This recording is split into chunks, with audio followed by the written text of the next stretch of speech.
नमस्कार। Next gen Bharat में आपका स्वागत है। मैं हूँ ऋचा जैन कालरा। जरा सोचिए, एक ऐसा भट्टा जहाँ रोज 1 लाख ईंटें बनती हों, लेकिन ना कोई धुआं और ना ही भारी भीड़, ना ही सैकड़ों मजदूर। सुनने में थोड़ा अलग लगता है, लेकिन यही है बदलते भारत की नई तस्वीर, जहाँ परंपरागत इंडस्ट्री भी अब टेक्नोलॉजी के साथ अपग्रेड हो रही है और काम हो रहा है तेज, साफ और स्मार्ट तरीके से। आइए देखते हैं भारत के पहले फुल्ली ऑटोमेटिक इलेक्ट्रिक भट्टे की ये खास रिपोर्ट, जहां ईंट ही नहीं बल्कि भविष्य तैयार हो रहा है।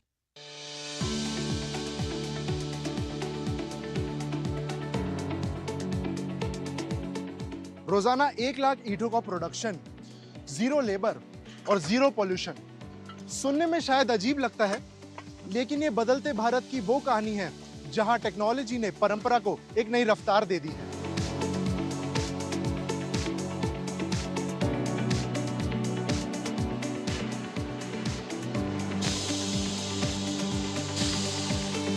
ये है भारत का सबसे पहला ऑटोमेटिक इलेक्ट्रिक भट्टा, जहां रोज ऑटोमेटिक प्रोसेस यानी मशीनों के जरिए ईंट बनाई जाती है। मैंने पहले कहा था जीरो लेबर। जीरो लेबर का मतलब है कि यहाँ की जो प्रोडक्शन है वो उसमें जीरो लेबर का इस्तेमाल होता है, जो ईंट की प्रोडक्शन है। लेकिन अगर आप मेरे ठीक पीछे देखें तो यहाँ लेबर मौजूद है। इनका काम यहाँ पे ये है कि मशीन अपना काम ढंग से कर रही है या नहीं, इसकी देखरेख करना। अगर मैं कंपेयर करूं एक नॉर्मल भट्टे से, वहां 200 से 250 लेबर काम करती है। लेकिन अगर बात करूं इस भट्टे की, तो केवल 15 आदमी यहां काम करते हैं, जो कि सिर्फ मशीनों की देखरेख देखते हैं। सर, जैसे हम यहाँ पे देख रहे हैं स्किल्ड लेबर, और हम देख रहे हैं कि जीरो पॉल्यूशन, तो इसके बारे में बताइए कैसे ये टेक्नोलॉजी जो है वो स्किल्ड लेबर को प्रमोट कर रही है, और जीरो पॉल्यूशन कैसे हो रहा है एक इलेक्ट्रिक भट्टे से। सर आपने बिल्कुल सही कहा। हमारे यहाँ प्रोडक्शन में ज़ीरो लेबर ही है, क्योंकि हमारे पास आप देखोगे जितना भी प्रोडक्शन है, केवल हमारे पास मशीन ऑपरेटर्स हैं और हमारे पास कोई भी मैनुअल लेबर नहीं है। उस पे एसपीएम लेवल 15 है, जस्ट 15। नॉर्मल एयर का दिल्ली एनसीआर में लगभग 300 से 400 एसपीएम चलता है। तो technically we are purifying the air. तो ये सब हो पाया है केवल टेक्निकल अपग्रेडेशन की वजह से।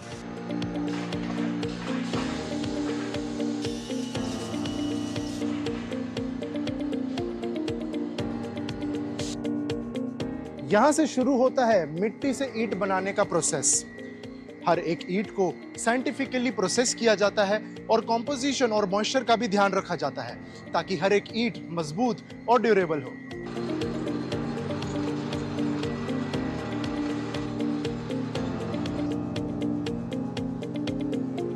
सबसे पहले रॉ मटेरियल को मशीनों के थ्रू मिक्स किया जाता है और फिर एक ऑटोमेटेड मोल्डिंग मशीन के जरिए उसे यूनिफॉर्म साइज की ब्रिक्स में कन्वर्ट किया जाता है।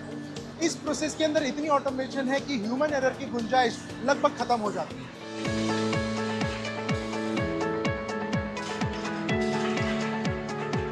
देखिए, ये है पूरा प्रोसेस जो कि मैनुअल को रिप्लेस कर चुका है। देखिए कैसे मशीनें ये पूरा जो सिल्ली है, एक तरह की जो ये ईंट की सिल्ली है, इसको कैसे काट रही है उस ब्रिक साइज के अंदर। ये आप ब्रिक साइज भी देख रहे हैं कैसे इसको काट रही है। ये पूरा डिजिटल प्रोसेस है, पूरा मशीनों का प्रोसेस है।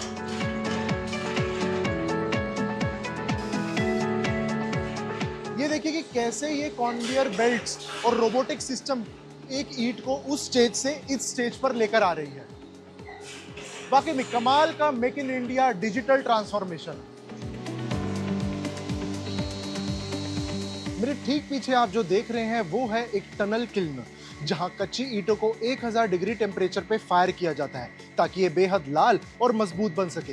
वाकई में ये पूरा प्रोसेस एनवायरमेंटल फ्रेंडली है और कार्बन एमिशन को भी कम करता है।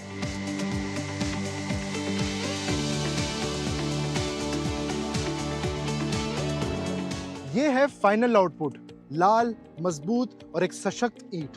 ये ईंट केवल एक नॉर्मल ईंट नहीं है, बल्कि स्किल्ड एम्प्लॉयमेंट और टेक्नोलॉजी के लिए एक बढ़ता हुआ जरिया भी है। अगर इसकी मजबूती की बात करूं, अगर मैं कहूं कि एक नॉर्मल भट्टे से ईंट आई, अगर मेरे हाथ में एक हाथ में नॉर्मल भट्टे की ईंट है और दूसरे हाथ में यहाँ इलेक्ट्रिक भट्टे की ईंट है, आपके हिसाब से कौन सी सबसे ज्यादा मजबूत और बेहतर है? ये वाली जो ईंट है नॉर्मल भट्टे की ईंट से 2.5 गुनी ज़्यादा कंप्रेसिव स्ट्रेंथ है इसकी। और जहाँ नॉर्मल भट्टे की ईंटें जो है कंप्रेसिव लोड जो लेती हैं वो 12 to 13 तक लेती हैं, ये 25 से 30 के बीच में लेती है। 2.5 गुनी मजबूत है नॉर्मल ईंट से। ये इलेक्ट्रिक भट्टा केवल ईंट नहीं बना रहा, बल्कि नए भारत की नींव रख रहा है। एक ऐसा भारत जो कि स्मार्ट है, सस्टेनेबल है और फ्यूचर रेडी है।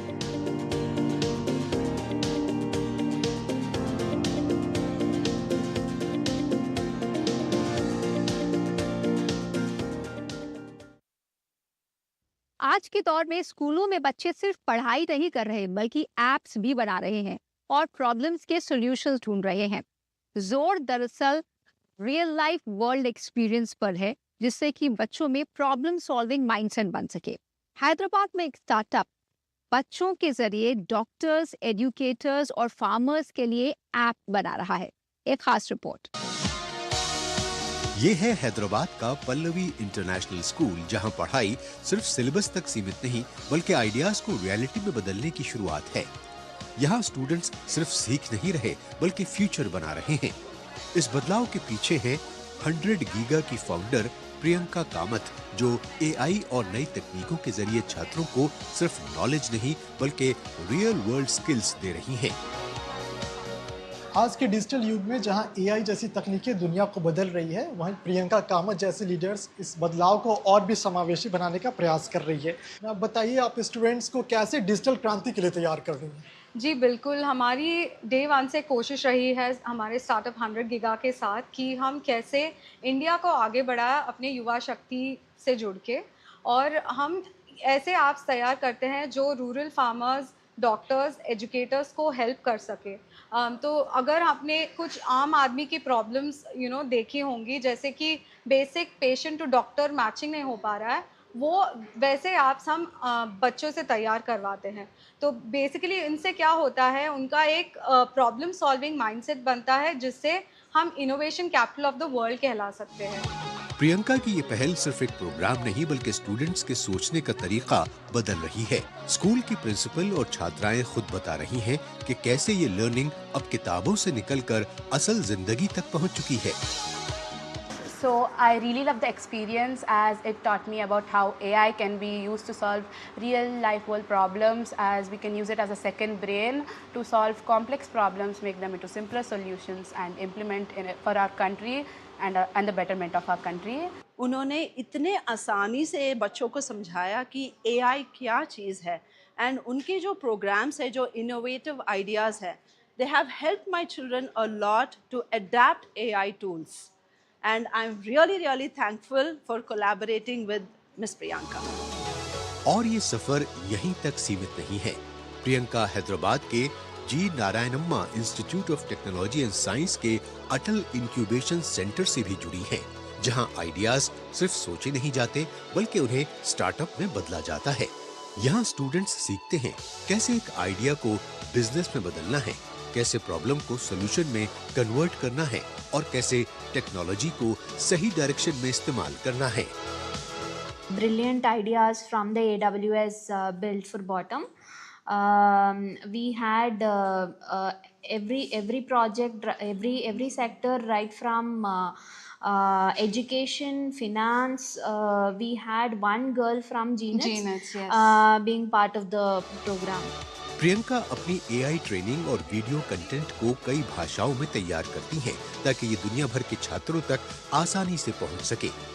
इन वीडियो को बनाने में उन्हें एआई एक्सपर्ट्स का मार्गदर्शन मिलता है, जिससे कंटेंट और भी इंटरैक्टिव, प्रैक्टिकल और ग्लोबल स्टैंडर्ड्स के अनुसार तैयार होता है। हम यहाँ चॉपशॉप लैब में जनरेटिव एआई के ज़रिए से प्रियंका कामत जी जैसे बेहतरीन फाउंडर्स का रीच बढ़ाने की कोशिश करते हैं, क्योंकि आज की दुनिया में आपने देखा होगा कि मीडिया बहुत तेज़ तरार तरीके से चलती है। तो हम जनरेटिव एआई की मदद से इन फाउंडर्स को उस पेस के साथ कीप अप करने की क्षमता देते हैं। प्रियंका कामत का विजन साफ है, टेक्नोलॉजी में महिलाओं को बराबरी का मौका मिले और एआई का इस्तेमाल एक बेहतर, सुरक्षित और स्मार्ट भविष्य बनाने में हो। नोवार्टिस, वर्ल्ड बैंक और पेप्सिको जैसी ग्लोबल कंपनियों का अनुभव आज एक नए मिशन में बदल चुका है। अब वो उसी एक्सपीरियंस को युवा महिलाओं और इनोवेटर्स के लिए अपॉर्चुनिटीज में बदल रही हैं, जहां एआई सिर्फ एक स्किल नहीं बल्कि सपनों को सच करने का टूल बन रहा है।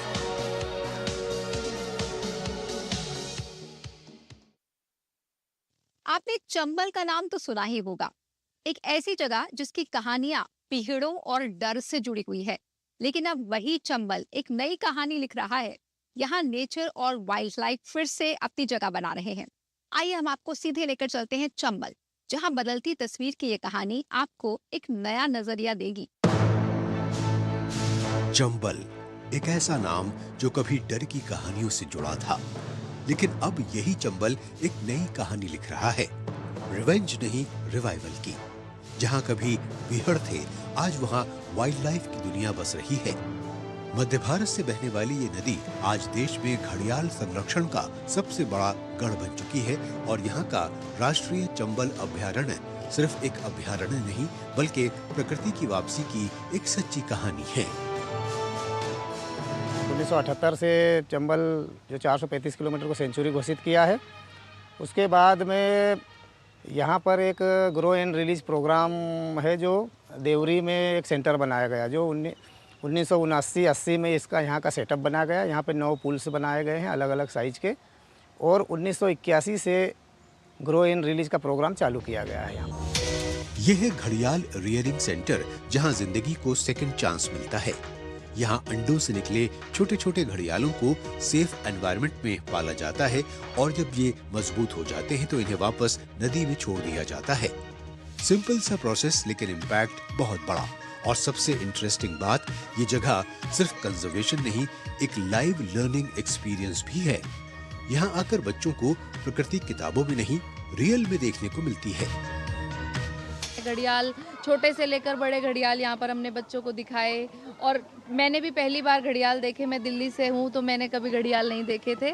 बच्चों के साथ साथ मैंने भी इसका एक्सपीरियंस लिया कि यहाँ पर छोटे से लेकर बड़े घड़ियाल तक है और घड़ियालों की अलग अलग प्रजाति है। बच्चे के उसको देखकर मजा ले रहे हैं, बच्चे देख रहे हैं। कुछ बड़े बड़े से भी देखे छोटे से, और कुछ छोटे भी देखे, और कुछ के तो हड्डियाँ भी देखी और अंडे भी, और कुछ है ना, कुछ बहुत ज़्यादा प्यारे थे और कुछ वाइट थे, और कुछ तो स्विमिंग कर रहे थे, इसलिए बहुत बढ़िया लगा। चंबल नदी का शांत और स्वच्छ जल घड़ियालों के लिए आदर्श वातावरण प्रदान करता है। किनारों पर धूप सेकते घड़ियाल, पानी में धीरे धीरे तैरते मगरमच्छ और आसपास दिखते विशाल कछुए। ये कोई डॉक्यूमेंट्री नहीं, ये रियल एक्सपीरियंस है। यहाँ वो मोमेंट्स हैं जो इस जगह को सिर्फ घूमने की नहीं, फील करने की डेस्टिनेशन बना देते हैं। हम चंबल नदी में इस समय सफारी कर रहे हैं और मेरे एक तरफ राजस्थान है और दूसरी तरफ मध्य प्रदेश। हम इन दोनों के बीच में इस समय स्थित हैं और यहाँ पर इस जो नदी है इसमें घड़ियाल भी हैं, मगरमच्छ भी हैं, कछुए भी हैं और डॉल्फिन भी। चंबल आज सिर्फ एक नदी नहीं है, ये इस बात का प्रमाण है कि अगर कोशिश सही हो तो नेचर खुद को फिर से रिवाइव कर सकती है। यहाँ बढ़ता इको टूरिज्म नई अपॉर्चुनिटीज भी लेकर आ रहा है। Wildlife guiding, eco tourism jobs, research, content creation, यानी पैशन भी और प्रोफेशन भी। अब जिम्मेदारी हमारी है कि इस बैलेंस को बनाए रखें ताकि आने वाली जनरेशंस सिर्फ किताबों में नहीं बल्कि असल में चंबल की इस खूबसूरत दुनिया को देख सकें, क्योंकि ये सिर्फ एक नदी नहीं, एक उम्मीद है जो बह रही है। कुश्ती यानी ताकत, अनुशासन और मिट्टी से जुड़ी एक ऐसी परंपरा जो आज भी जिंदा है। जिम और मॉडर्न ट्रेनिंग के इस दौर में भी कई युवा मिट्टी के अखाड़ों में पसीना बहा रहे हैं, क्योंकि उनके लिए ये सिर्फ एक खेल नहीं, एक सपना है। दिल्ली के असोला फतेहपुर बेरी गांव में भी एक ऐसा ही अखाड़ा है, जहां नई पीढ़ी कुश्ती की इस विरासत को आगे बढ़ा रही है। तो चलते हैं इस अखाड़े में और देखते हैं मेहनत, मिट्टी और बड़े सपनों की ये कहानी। मिट्टी को तैयार करते हाथ, कहीं पहलवान हथौड़े से अखाड़े की जमीन को नरम कर रहे हैं तो कहीं युवा रस्सी चढ़कर अपनी ताकत आजमा रहे हैं। अखाड़े में दाव पेंच की गूंज है और एक कोने में बजरंग बली के सामने झुकते सिर। ये नजारा किसी पुराने जमाने का नहीं, ये नजारा है दिल्ली के असोला फतेहपुर बेरी गांव का, जहां आज भी मिट्टी के अखाड़ों में नई पीढ़ी पहलवानी की परंपरा को जिंदा रखे हुए है। यहाँ हर सुबह पसीना बहाकर सिर्फ ताकत ही नहीं बनाई जाती, यहाँ बनते हैं पहलवान और बनते हैं बड़े सपने। कुदरती पहलवानी ये हमारा यहाँ का वो है, पानी के अंदर भी बहुत ताकत है। तो हमारे जितने भी आदमी था सब पहलवान था, तगड़ा पहलवान था, और सब अच्छे ही टाइम से आते हैं। पहलवानी हमारे गांव में शुरू से ही तगड़े बनते आए हैं सारे। यार आज भी छोटे बच्चे हैं, उनमें भी ब्लड ही ऐसा है, सभी पहलवानी के लिए चलते हैं। छोटे छोटे बच्चे भी कुश्ती के लिए आते हैं। फतेहपुर बेरी के इस अखाड़े में पहलवानी सिर्फ खेल नहीं बल्कि एक परंपरा है। यहाँ छोटे बच्चे भी उतने ही उत्साह से मिट्टी में उतरते हैं जितना बड़े पहलवान। सुबह की शुरुआत पूजा से होती है, फिर दंड बैठक, दौड़ और कुश्ती के दांव पेच। बुजुर्ग पहलवानों का अनुभव और गुरुओं की सीख नई पीढ़ी को वही रास्ता दिखाती है जिस पर चलकर कभी इस गांव के कई पहलवानों ने पहचान बनाई, और अब यही बच्चे बड़े सपने देख रहे हैं। जी मेरा सपना है कि मैं ओलंपिक में जाऊँ, इंडिया को इंटरनेशनल लेवल पे रिप्रेजेंट करूँ, कि मेरा गांव का नाम रोशन होएगा, मेरे घर वालों का नाम रोशन होएगा। और अभी 2025 में अंडर 15 में मेरा नेशनल दिल्ली स्टेट में गोल्ड आया था और मैं नेशनल गया था। अब मेरा सपना कि ओलंपिक में गोल्ड लाने का है। मेरा सपना यही है कि ओलंपिक में गोल्ड लाऊं और अपने देश का नाम रोशन करूं। इस अखाड़े की एक खास पहचान यहाँ अभ्यास करने वाली माही पहलवान भी है। सुबह की शुरुआत अभ्यास से करना, दौड़ और कुश्ती की तकनीक सीखना अब उनकी रोजमर्रा की जिंदगी का हिस्सा बन चुका है। और गेमों में फिर भी लड़कियां हैं, जैसे हमारे गांव में कबड्डी में है और गेमों में, पर कुश्ती में कोई भी नहीं है। कुश्ती में मैं पहली हूँ, तो मैं चाहती हूँ कि भाई कुश्ती में भी लड़कियां निकले, क्योंकि मैं आगे जाऊंगी जब भी तो और लड़कियां मुझे देख के इंस्पायर होंगी, वो भी करेंगी। तो इसलिए मैं चाहती हूँ कि कुश्ती में भी लड़कियां आगे निकले। समय के साथ फिटनेस की दुनिया में भी बदलाव आया है। आज जिम और आधुनिक मशीनें युवाओं को नई ट्रेनिंग के विकल्प देती हैं। लेकिन यहाँ के कई पहलवान मानते हैं कि मिट्टी के अखाड़े की ट्रेनिंग शरीर को अलग तरह की ताकत देती है। इसीलिए कई युवा अब दोनों का संतुलन बना रहे हैं, जिम में आधुनिक ट्रेनिंग और अखाड़े में पारंपरिक अभ्यास। पहले क्या होता था, अखाड़े हुआ करते थे, इक्विपमेंट थे नहीं। आजकल मॉडर्न टाइम है, इक्विपमेंट आ गए, मशीनें आ गई है। उसमें टाइम लगता था देसी अखाड़े में, आजकल मशीनें हैं, जैसे आप देख भी रहे होंगे। आज भी जो पहलवानी कर रहे हैं अखाड़े में, 50% बच्चे आज भी अखाड़े जाते हैं और 50% जिम में है।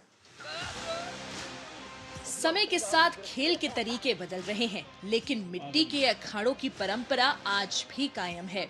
असोला फतेहपुर बेरी का लेखराज अखाड़ा सिर्फ कुश्ती सीखने की जगह नहीं, बल्कि अनुशासन और मेहनत की एक पाठशाला है। यहाँ के युवा जिम और आधुनिक ट्रेनिंग के साथ साथ मिट्टी की ताकत को भी अपनाए हुए हैं, ताकि पहलवानी की ये पुरानी विरासत आगे भी जिंदा रहे। क्या आपको पता है इंडिया में एक ऐसा शहर भी है जिसे कभी वेनिस ऑफ द ईस्ट कहा जाता था। यहाँ पर झीलों का शांत पानी, पहाड़ों की खूबसूरती और किलों की शान सब कुछ एक साथ मिलता है। तो चलिए राज खोलिए देते हैं। बात कर रहे हैं राजस्थान के उदयपुर की। उदयपुर सिर्फ इतिहास का झरोखा नहीं है, ये मॉडर्न जमाने के साथ कदमताल कर रहा है। लाइवलीहुड और इको टूरिज्म के नए मौके यहाँ खुल रहे हैं, जिसकी कमान यहाँ के युवाओं ने संभाल रखी है। अरावली की पहाड़ियों के बीच बसा उदयपुर, जिसे कई लोग पूर्व का वेनिस भी कहते हैं। लेक पिछोला, फतेह सागर और उदय सागर जैसी झीलें इस शहर की पहचान हैं। इन झीलों को कभी मेवाड़ के राजाओं ने पानी की जरूरत के लिए बनवाया था, लेकिन वक्त के साथ ये झीलें उदयपुर की सबसे बड़ी पहचान बन गई। आज इन झीलों के किनारे हर दिन दुनिया भर से आने वाले पर्यटक दिखाई देते हैं। कोई बोटिंग का आनंद ले रहा है, कोई सूरज ढलते वक्त तस्वीरें ले रहा है, तो कोई बस इस शहर की शांति को महसूस कर रहा है। Properties traditional theme western theme से ज़्यादा ट्रेंड में वापस आ चुकी है, तो हमने सोचा हम क्यों पीछे रहे, और अगर हमें ट्रेडिशनल और हेरिटेज थीम पर ही जाना है तो उदयपुर से बेटर तो कोई ऑप्शन मिलेगा नहीं। सबसे पहले तो हमारी जनरेशन को पता है कि हमें नेचर ज़्यादा पसंद आती है। मतलब लोग होते हैं ना जिनको कंक्रीट की दीवारें देखना ज़्यादा पसंद है, लेकिन हम लोगों को नेचर अच्छी लगती है। उदयपुर में सबसे प्यारी जगह है, आपको यहाँ पे पहाड़ भी मिल जाएंगे, पानी भी मिल जाएगा, मतलब हर चीज़ है उदयपुर में। सुबह होते ही झीलों के किनारे एक अलग ही नजारा दिखता है। सूरज की पहली किरण जब पानी पर पड़ती है तो पूरा उदयपुर मानो सुनहरी रोशनी में नहा जाता है। और जैसे जैसे दिन ढलता है, शहर की गलियों, कैफे और बाजारों में रौनक बढ़ने लगती है। पुराने बाजारों से आती खुशबू, झीलों के किनारे जगमगाती रोशनी और पानी में पड़ती महलों की परछाइयां, ये सब मिलकर उदयपुर को सिर्फ एक शहर नहीं बल्कि एक अनुभव बना देते हैं। लोकल यूथ जैसे एक तो हमारा जिलों की नगरी है, टूरिस्ट वैसे भी अट्रैक्ट होता है, और एनवायरनमेंट फ्री है, प्रदूषण कम है, पहाड़ी इलाका, अरावली के पर्वत है, लोग इनको देखने के लिए आते हैं, दूर दराज से, 7 समुंदर पार से भी आते हैं। और युवा इनके लिए मेहनत कर रहे हैं, नए नए पॉइंट भी बन रहे हैं, जैसे बाहुबली हिल हो गया, प्री वेडिंग के लिए भी आते हैं। ऐसे बहुत सारे पॉइंट है जिससे युवाओं के लिए काफ़ी अट्रैक्टिव पॉइंट होता है। उदयपुर की खूबसूरती सिर्फ झीलों तक सीमित नहीं है। यहाँ एक ऐसी जगह भी है जहाँ इतिहास और प्रकृति एक साथ मुस्कुराते दिखाई देते हैं। सहेलियों की बाड़ी, महाराणा संग्राम सिंह द्वितीय ने इसे अपनी रानी और उनकी सहेलियों के लिए बनवाया था। आज भी यहाँ के फव्वारे, कमलताल और संगमरमर की छतरियां उसी शाही दौर की कहानी सुनाते हैं। यहाँ आते ही शहर की भागदौड़ जैसे धीमी पड़ जाती है। फव्वारों की आवाजें, पेड़ों की छांव और हर तरफ फैली हरियाली, यही वजह है कि यहाँ आने वाला हर पर्यटक कुछ देर ठहरना चाहता है। यहाँ पे जो पीछे का व्यू आप देख रहे हो, यहाँ पे रानियाँ नहाती थी, एंजॉय करती थी अपनी सहेलियों के साथ। काफी एक्सपीरियंस, नॉलेज हमें इधर आके मिला है। और जब बात उदयपुर की हो तो सिटी पैलेस का जिक्र होना तो तय है। झील के किनारे खड़ा ये विशाल महल राजसी इतिहास और शानदार वास्तुकला का अद्भुत उदाहरण है। लेकिन आज उदयपुर की कहानी सिर्फ इतिहास की नहीं है, ये कहानी है बदलते वक्त की और नई पीढ़ी के सपनों की। बढ़ते पर्यटन ने इस शहर की रफ्तार बदल दी है। Hotel, cafe, guide service, local tour और छोटे छोटे बिजनेस, इन सब ने यहाँ के युवाओं के लिए नए अवसर पैदा किए हैं। मैक्सिमम लोगों ने अपना खुद का बिजनेस स्टार्ट किया है और काफ़ी सारी होटल्स हो गई पर्यटक की वजह से यहाँ पर। और होटल्स में कर्मचारी एम्प्लॉयज़ का काम रहता है, कोई इंजीनियरिंग डिपार्टमेंट में होता है, तो कोई F&B में होता है, कोई हाउसकीपिंग में होता है। तो ये आसपास के जो लोकल युवान होते हैं वो प्राइवेट जॉब देते हैं और वहाँ पर नौकरी रखते हैं, तो इससे काफ़ी सारा रोजगार मिलता है। इन होटलों ने काफ़ी रोजगार दिया है उदयपुर वासियों को भी। आज उदयपुर में कई युवा अपने ही शहर में नए रास्ते बना रहे हैं। कोई हेरिटेज वॉक के जरिए पर्यटकों को इतिहास की कहानियां सुना रहा है, कोई सोशल मीडिया के जरिए उदयपुर को दुनिया तक पहुंचा रहा है, तो कोई छोटा सा स्टार्टअप शुरू कर पर्यटन से जुड़ा नया काम कर रहा है।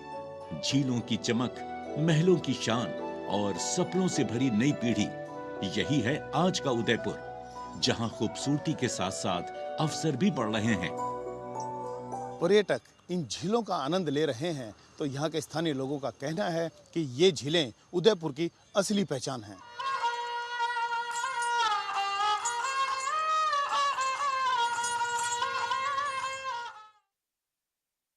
आज के शो में फिलहाल इतना ही। आपसे फिर मुलाकात होगी अगले एपिसोड में। तब तक के लिए नमस्कार।